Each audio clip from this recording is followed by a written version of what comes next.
بسم اللہ الرحمن الرحیم۔ ناظرین و سامعین السلام علیکم ورحمۃ اللہ وبرکاتہ۔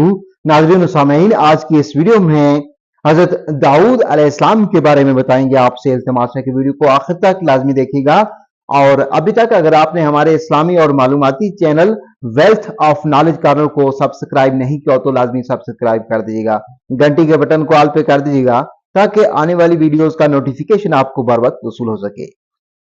آپ کا نسب نامہ اس طرح ہے: داؤد بن عیشا بن عوید بن عبر بن سلمون بن نحشون بن امینہ زب بن ارم بن حسون بن فارس بن یہودا بن یعقوب بن اسحاق بن ابراہیم علیہ السلام۔ واب بن منبع رحمت اللہ علیہ سے روایت ہے کہ حضرت داؤد علیہ السلام کا قد چھوٹا تھا، آنکھیں نیلی تھیں، بال کم تھے اور دل پاکیزہ تھا۔ جب حضرت داؤد علیہ السلام نے جالوت کو قتل کیا تو آپ کو بنی اسرائیل میں عزت اور ہر دل عزیزی حاصل ہو گئی۔ آخر کار آپ کو بادشاہ بنا دیا گیا۔ اللہ تعالیٰ نے آپ کو نبوت بھی عطا فرمائی۔ اس طرح نبوت اور حکومت ایک ہی فرد میں جمع ہو گئیں۔ اس سے پہلے بادشاہ اور قبیلے سے ہوتا تھا اور نبی کسی اور قبیلے سے۔ اللہ تعالیٰ نے فرمایا، جس کا ترجمہ یہ ہے: اور داؤد کے ہاتھوں جالوت قتل ہوا، اور اللہ تعالیٰ نے داؤد کو مملکت و حکمت اور جتنا کچھ چاہا علم بھی عطا فرمایا۔ اگر اللہ تعالیٰ بعض لوگوں کو بعض سے دفع نہ کرتا تو زمین میں فساد پھیل جاتا، لیکن اللہ تعالیٰ دنیا والوں پر بڑا فضل کرنے والا ہے۔ ابن جریر رحمت اللہ علیہ کہتے ہیں کہ جب جالوت نے طالوت کو دو بدو جنگ کی دعوت دی تو کہا، یا تم میری طرف آؤ یا میں تمہاری طرف آتا ہوں۔ طالوت نے فوج سے کہا، اس کا چیلنج کون قبول کرے گا؟ حضرت داؤد علیہ السلام سامنے آئے اور مقابلہ کر کے جالوت کو قتل کر دیا۔ واب بن منبع رحمت اللہ علیہ نے فرمایا، لوگوں نے حضرت داؤد علیہ السلام کی بہادری سے متاثر ہو کر طالوت کو معزول کر دیا اور حضرت داؤد علیہ السلام کو بادشاہ بنا لیا۔ بعض کہتے ہیں کہ یہ سب کچھ شمویل علیہ السلام کے حکم سے ہوا، جبکہ بعض کا خیال ہے کہ انہیں جنگ سے پہلے ہی مقرر کر دیا تھا۔ اللہ تعالیٰ نے حضرت داؤد علیہ السلام کو بہت سی نعمتوں سے مالا مال فرمایا تھا، جن میں حسن صوت اور حسن عبادت کے ساتھ ساتھ پرندوں اور پہاڑوں کی تسخیر بھی شامل ہے۔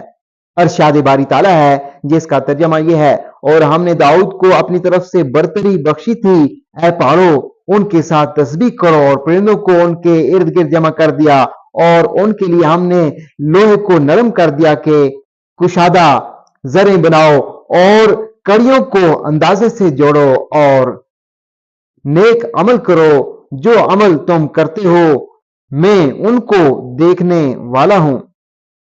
دوسرے مقام پر فرمایا، جس کا ترجمہ یہ ہے: اور ہم نے پہاڑوں کو داؤد علیہ السلام کے لیے مسخر کر دیا کہ ان کے ساتھ تسبیح بیان کرتے تھے، اور پرندوں کو بھی تابع کر دیا تھا، اور ہم ہی ایسا کرنے والے تھے۔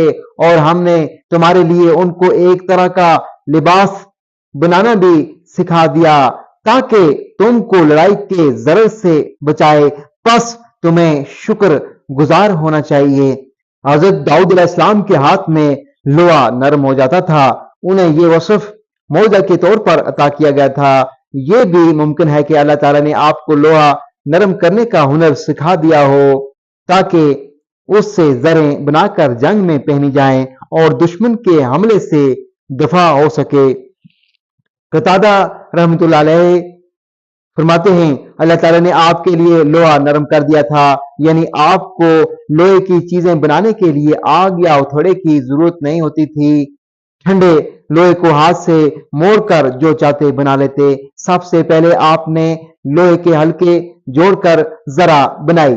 اس سے پہلے بچاؤ کے لیے لوہے کے تختے استعمال ہوتے تھے۔ ابن شوزب کا کہنا ہے کہ آپ روزانہ ایک ذرا بنا لیتے تھے جو 6000 درہم کی بک جاتی تھی۔ رسول اللہ صلی اللہ علیہ وآلہ وسلم نے فرمایا اللہ کے نبی حضرت داؤد علیہ السلام بھی اپنے ہاتھ کی کمائی کھاتے تھے۔ ارشاد باری تعالیٰ ہے جس کا ترجمہ یہ ہے اور ہمارے بندے داؤد کو یاد کرو جو صاحب قوت تھے اور بے شک وہ رجوع کرنے والے تھے۔ ہم نے پہاڑوں کو ان کے زیر فرمان کر دیا تھا، صبح و شام ان کے ساتھ اللہ پاک کا ذکر کرتے تھے، اور پرندوں کو بھی کہ وہ جمع رہتے تھے، سب ان کے فرمانبردار تھے، اور ہم نے ان کی بادشاہی کو مستحکم کیا اور ان کو حکمت عطا کی اور جھگڑے کی بات کا فیصلہ سکھایا۔ حضرت ابن عباس رضی اللہ تعالیٰ عنہما اور مجاہد رحمۃ اللہ علیہ فرماتے ہیں کہ قوت سے مراد عبادت کی طاقت اور نیک کام انجام دینے کی قوت ہے۔ حضرت قتادہ رحمۃ اللہ علیہ بیان کرتے ہیں کہ انہیں عبادت کی طاقت اور دین کی سمجھ ملی تھی۔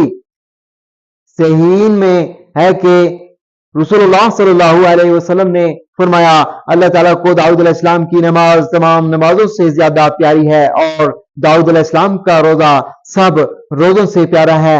آپ آدھی رات آرام کرتے تھے، تائی رات قیام کرتے تھے، اور رات کا چھٹا حصہ پھر سو جاتے تھے، اور آپ ایک دن روزہ رکھتے تھے اور ایک دن نہ رکھتے تھے، اور جب دشمن سے سامنا ہوتا تو بھاگ نہیں جاتے تھے، بہادری سے جہاد کرتے تھے۔ اللہ تعالیٰ نے فرمایا جس کا ترجمہ یہ ہے ہم نے پہاڑوں کو ان کے تابع کر رکھا تھا کہ اس کے ساتھ شام کو اور صبح کو تسبیح خوانی کریں۔ اللہ تعالیٰ نے آپ کو بے مثال عمدہ آواز عطا فرمائی تھی، جب آپ ترنم کے ساتھ زبور کی تلاوت کرتے تو اڑتے ہوئے پرندے رک کر آپ کی نغمگی اور تسبیح خوانی کا ساتھ دیتے۔ اسی طرح صبح شام تسبیح خوانی کے وقت پہاڑ کی گونج بھی آپ کا ساتھ دیتی تھی۔ امام اوزاعی رحمۃ اللہ علیہ فرماتے ہیں کہ حضرت داؤد علیہ السلام کو اتنی پیاری آواز دی گئی تھی کہ جنگلی جانور اور پرندے آپ کی تلاوت سن کر آپ کے ارد گرد جمع ہو جاتے۔ حضرت وہاب کہتے ہیں کہ جو بھی آپ کی آواز سنتا وہ جھومنے لگتا۔